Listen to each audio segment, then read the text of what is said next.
안녕하세요. 오늘도 여러분과 함께 고양이 유전 질환에 대해서 공부하게 될 한국 고양이 수의사의 김지헌 수의사입니다. 야옹. 지난 시간에 이어서 오늘 알아볼 질병은 많은 보호자분들이 걱정하시고 계신 부분이죠. 아이들 치아 흡수성 병소에 대해서 알아볼 거고요. 또 한 가지는 스코티시 폴드를 키우시는 보호자분들의 늘 걱정하시는 부분, 볼 연골 이형성증에 대해서 한번 알아보도록 하겠습니다. 고양이 치아 흡수성 병소라고 하면은요, 일반적으로 말 그대로 치아가 흡수되는 것, 녹아서 다른 주변 뼈에 흡수돼 버리는 것을 얘기를 하는데요. 뿌리부터 녹아 들어가는 경우도 있고, 우리가 눈에 보이는 부분을 크라운이라고 하는데, 이 크라운부터 녹아 들어가는 경우들도 있어요. 실제로 크라운부터 녹아 들어가는 경우는 보호자분들이 보실 때 확인이 가능하겠지만, 뿌리부터 녹아 들어가는 경우는 겉으로 보이지 않기 때문에 확인은 불가능한데, 아이들한테는 지속적인 통증이 있기 때문에 그 치아 흡수성 병소가 생긴 쪽으로 사료를 잘 못 씹는다라든지, 주변에 염증이 생긴다라든지, 혹은 아프니까 침을 흘린다라든지 이런 증상들을 보일 수 있습니다. 치아 흡수성 병소가 확인이 된다라고 한다면 아이들의 통증을 줄여주기 위해서 통증이 원인이 되는 그 치아를 발치를 해주는 게 가장 일반적인 치료가 되겠습니다. 시간이 지나면 결국은 치아가 다 흡수돼서 없어지긴 하겠지만, 그 기간 동안 아이가 계속 고통을 받고 통증을 느끼기 때문에 안쪽의 어금니들만 잘 살아있다라고 한다면 씹는 기능에는 큰 문제가 없기 때문에 보통은 발치를 해주는 게 아이들한테 고통을 줄여주는 데 도움이 됩니다. 우리가 보통 치아 흡수성 병소를 가지고 있는 3대 품종, 그러면 페르시안, 아비시니안, 샴, 이 3대 품종을 얘기를 해요. 그래서 이 품종을 키우시고 계시는 보호자분들이라면 반드시 아이의 상태를 체크를 해보실 필요가 있거든요. 말씀드렸듯이 침을 흘린다라든지, 잇몸이 좀 빨개졌다라든지, 혹은 한쪽으로 사료를 씹다가 잘 못 씹는다라든지, 이런 것도 굉장히 중요한데요. 실제로 병원에서 가장 많이 접하는 치아 흡수성 병소를 가진 아이들은 치즈나 고등어, 턱시도 같은 코리안 숏헤어 친구들입니다. 그렇기 때문에 반드시 이 세 품종이 아니더라도 안심하지 마시고, 아이들이 어떤 그런 증상을 보인다라면 꼭 체크를 받아보시는 게 좋을 것 같습니다. 스코티시 폴드를 키우시는 보호자분들께서 많이 걱정하시는 부분이죠. 골관절 이형성증에 대해서 한번 알아보도록 하겠습니다. 골관절 이형성증은 그야말로 연골의 형성 부전 때문에 발생되는 건데요. 스코티시 폴드 같은 경우는 귀들이 접힌 아이들이잖아요. 연골 형성에 문제가 있기 때문에 귀가 접히는 건데, 좀 더 많이 접힌 아이들일수록 아무래도 관절 질환이 발생될 수 있는 확률은 높을 수밖에 없겠죠. 우리 사람하고 똑같아요. 관절이 아프면 통증이 생길 수밖에 없겠죠. 또 체중이 늘어나면 늘어날수록 통증은 더 심해질 수밖에 없겠죠. 그래서 이런 친구들 같은 경우는 체중 관리를 해주시는 게 굉장히 중요하고요. 평소 때 잘 올라가던 캣타워를 못 올라가기 시작하고, 소파를 올라가고 싶은데 쳐다는 보고 있지만 못 올라가거나, 혹은 내려가고 싶은데 무서워서 못 내려가는 그런 증상들을 볼 수가 있습니다. 보통 병원에서 엑스레이 검사를 통해서 증상이 시작이 되었는지 확인을 할 수가 있고요.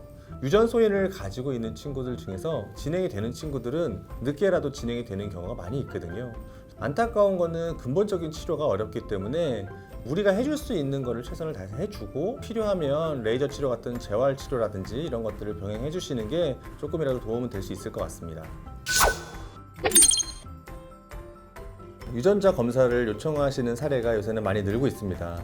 유전자 검사는 딱 한 번만 하면 반복해서 검사할 필요가 없다는 장점이 있어요. 우리 아이가 어떤 유전 소인을 가지고 있는지, 혹은 결과를 보면은 유전 소인이 있기 때문에 발병할 가능성이 굉장히 높은 경우, 혹은 유전 소인이 있는데 발병할 수도 있는 경우, 이런 식으로 다양하게 결과가 나오게 되는데요. 단점은 뭐냐면, 예를 들어서 메인쿤과 렉돌처럼 심장병이 발생될 수 있는 친구들은 이미 유전자 지도가 확인이 되어서 검사를 했을 때 결과를 받아볼 수 있는데, 코리안 숏헤어 친구들이 그 검사를 똑같이 한다고 해서 정확히 검사 데이터를 받아보는 것은 한계가 있다고 합니다. 그렇기 때문에 어떤 특정 품종을 키우실 때는 유전자 검사를 해보시는 것도 도움이 될 수는 있지만, 아까 말씀드렸다시피 모든 품종에 다 해당되는 건 아니라는 한계점을 가지고 있긴 합니다.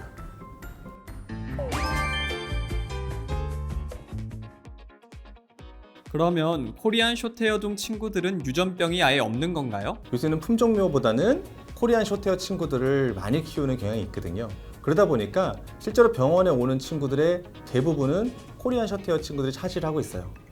자연스럽게 이 친구들이 가지고 있는 유전 질환도 많이 발견이 되고 있습니다. 보통 우리가 믹스가 되어 있는 품종들 같은 경우는 유전병에 굉장히 자유롭다라고 되어 있는데요.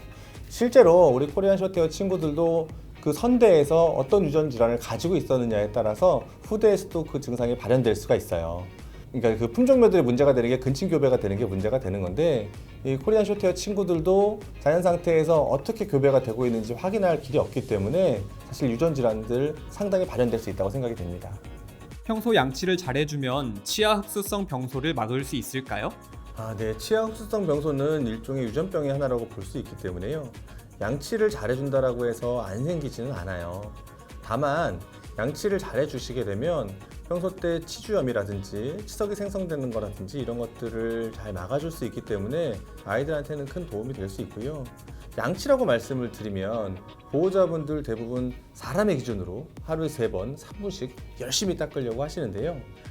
우리가 보통 아이들한테 쓰는 치약에는 음식물 찌꺼기인 치태랑 이 칼슘이 달라붙어서 치석이 되는 것들을 방해해주는 효소제들이 많이 들어있기 때문에 초기에는 간단하게 발라주는 식으로 시작을 하시는 게 아이들의 거부감을 줄이는 데 도움이 될 것 같습니다.